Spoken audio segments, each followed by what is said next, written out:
I was 8 years young when betrayal came my way. Everything I knew seemed to change. The grass of grace I ran freely through changed the thorns that cut me. The warmth of the sun that was once comforting all of a sudden felt more like suffering.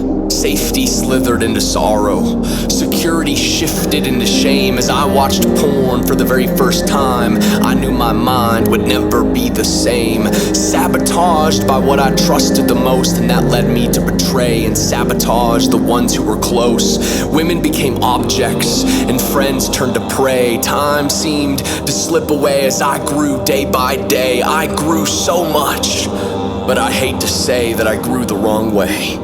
The boy who was once full of love all of a sudden was full of hate. Lust became normal, and I'm ashamed to admit it, but I'd be damned if I acted like it didn't.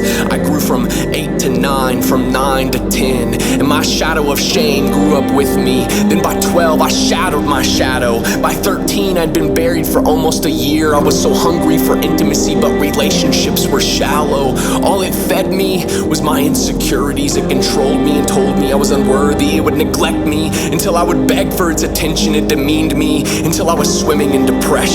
By 18, life was lifeless, and rage flowed through my bloodstream. Peace was fleeting and anger was increasing. I was convinced of my destiny and that God would reject me. My self-worth was molded by my shadow. All of my gold was sold for some plastic. I went from precious to pitiful, from memorable to miserable.